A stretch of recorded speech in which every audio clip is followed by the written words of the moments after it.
Hallo Deutschlerner! Welcome to the very first video of the very first lesson of my new A1 Beginner German series. Today we're talking all about German vowel pronunciation. This lesson will spread over the next several videos, but will be considered the first lesson in what will eventually be a 20-lesson series for A1 German learners.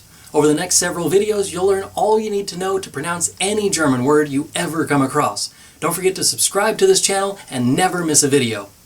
Over on Patreon, you can get a copy of the script for this video. In this case, you'll get a breakdown of the pronunciation tips I'm about to give you, an MP3 podcast version of this video, and a worksheet for every video in the series. There's a link in the description for that. If you're looking for a more in-depth look at the German pronunciation or German topics in general, consider taking courses with Lingota, the online language school. I've been partnering with them for a very long time now, and I can say with confidence that they will help you reach your language learning goals. Click the link in the description and get started learning German with Lingota today.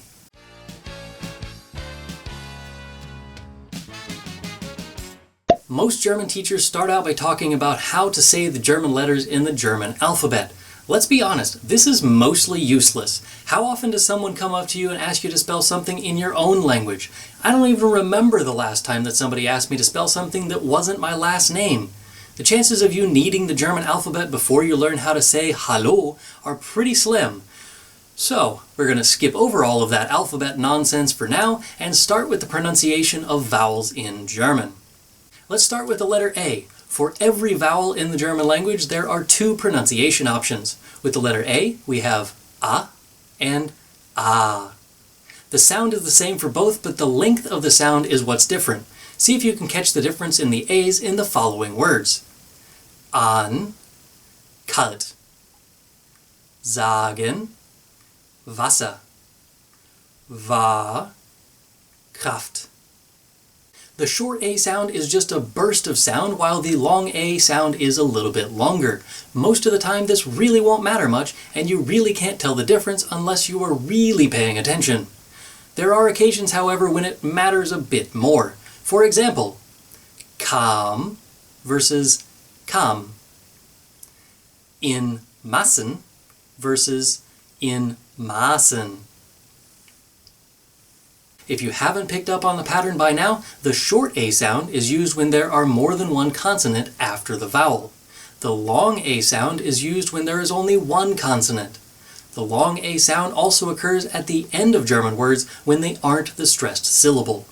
For example, sofa, mofa. There's also the option of adding H behind the letter A in order to make it have the long sound no matter what is happening with the consonants. For example, Ja, Sa, Zahn, Hahn, Fahne. You can also force the long A sound by putting two A's right next to each other. Paar, Haar, Waage. Since we're on the topic of combining letters, let's move on to diphthongs. This is the fancy word for saying that two vowels are next to each other and are pronounced as one. In the case of the letter A, we have several of them. AI sounds like the English letter I. My, Hi, Kaiser.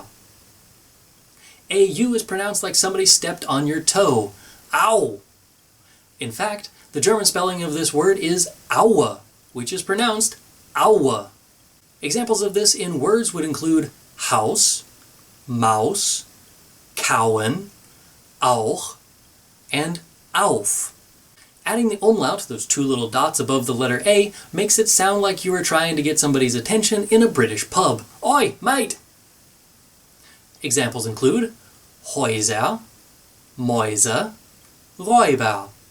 The same is true if you put an E and a U together. EU makes the Oi sound. Neu, Scheu, Freude. This is because the A umlaut by itself is pronounced like the long pronunciation of the letter E. Examples of this include spät, erklären, Mädchen, Geschäft. It sounds exactly like the E in the following words. Weg, beten, sehen.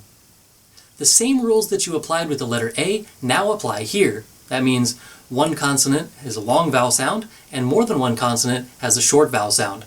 Double the vowel to force the long vowel sound. EE, for example, would be See, Meer, Beere. You can also force the long E sound by adding H behind the E.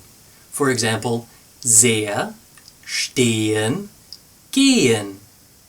Of course, the letter E also has a short sound as well, which you might have noticed at the end of the two verbs in the previous examples. On the non-stressed syllable at the end of each of those verbs, that is the short E sound. The short vowel sounds in other words would include Wetter, besser, essen.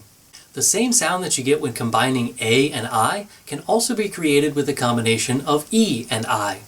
If you're an English speaker, the two possible combinations of E and I are incredibly confusing because they're generally pronounced the exact opposite way as they are in English. If the I is second, say I. If the E is second, say E. For example, EI would be schreiben, drei, and Bein. IE would include nie, sie, and Bier. Of course, the letter I can also be used without the combination of E, and then it has two pronunciation options, just like the other vowels. The short I sound is I, and the long I sound is more closely related to the English long E sound, E. The long sound is used whenever there is only one consonant after the vowel, while the short sound is used when there are more than one consonant. Short sounds, for example, would be pizza, immer, fish. Long vowel sounds would include Igel, irisch, Termin. The long O sound is just like it is in English, but whenever we say it in English, we generally have like the corners of your mouth go up a little bit as if it had a W behind it. But in German, the mouth stays in the same position from the beginning of the O to the end. For example, the long O would include Oper, Rose, Rot, O, O, O. Don't forget you can also force this O sound by adding an extra O. This gets confusing for some English speakers because we would pronounce two O's together as U. In this case, in the German, it is OO pronounced as Boot or Zoo. If you add an H behind the O, it has the same effect. For example, Stroh or Froh or Sohle. The short O sound is O, as in Post, Wolle, or Gott. The letter O can also be combined with an umlaut, which is a bit more difficult to pronounce than the A with an umlaut. Start with the sound O, and then bring your tongue to meet your teeth in the back of your mouth. Another way to think of this is combining the long O and the English sound E. So you have O, E, O, E, O, E, O. For example, hören, schön, Löwe. The long U sound can be formed in the same way as the other long vowel sounds. It has either a single consonant or an H behind it. There aren't any German words with two U's next to each other, with the exception of the word vacuum, and I don't think that counts. So if you need to make the long U sound, you can't do it that way. If you're looking for some examples, that would include Stuhl, Grube, and Buch. The CH at the end of that word is actually treated as if it were one consonant, and therefore is sort of an exception to the rule of one consonant having the long sound. The short U is used before multiple consonants. For example, Hund, Wunsch, Butter.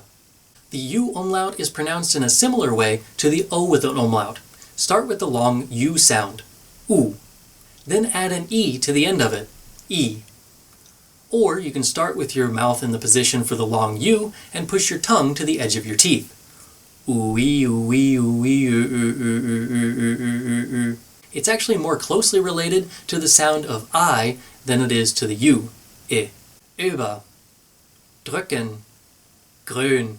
In the odd case that the letter Y shows up in a German word, you need to pronounce it like the U umlaut. So for example, typisch, Gymnasium, Typ.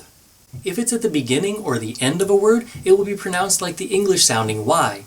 Baby, yak, party. Those are all of the vowels and vowel combinations in German. If you want more information about this broken down into a PDF, I've made that available to my Patreon supporters.